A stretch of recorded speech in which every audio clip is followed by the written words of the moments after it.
Hi there, in this video I'm going to demonstrate a mix between two tracks which are related in key. This is so you can see how good they sound together even if I keep them both turned up for longer than usual. So I've loaded two tracks over here. Now this is going to be my master track and this is going to be my incoming track. I've turned the master tempo on both tracks to make sure that even if I've had to adjust the BPM, the pitch will remain the same. Now, I need to go through my normal step-by-step process before I start playing my incoming track. So the headphone cue needs to be set correctly, which it is, and the BPM needs to be the same as the master track. So in this case, I have to adjust this a little and put it to 125.0, which is the same BPM as the master track.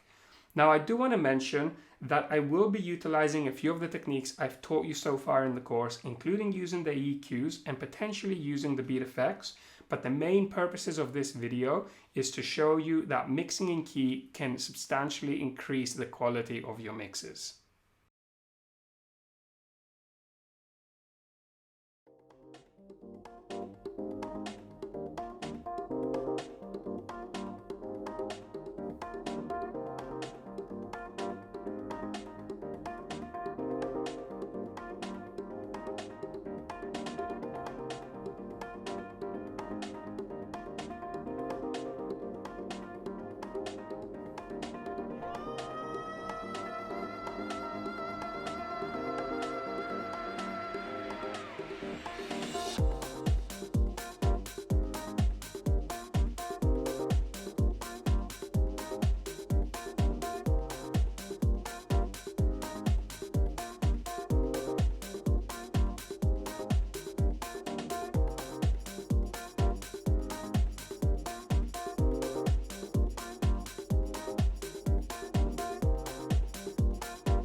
Seven and 8, 2, 3, 4, 1.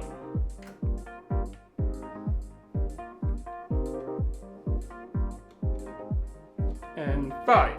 Can start turning up the volume. 7, 8, 2, 3, 4, 1.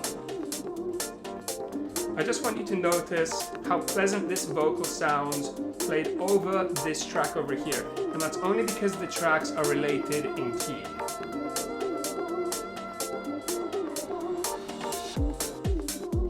It almost sounds like it's part of our master track, which is exactly what we're going for here.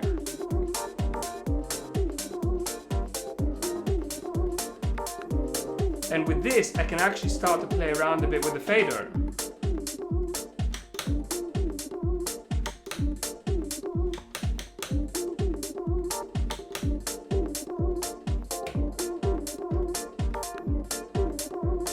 Eight, 2, 3, 4.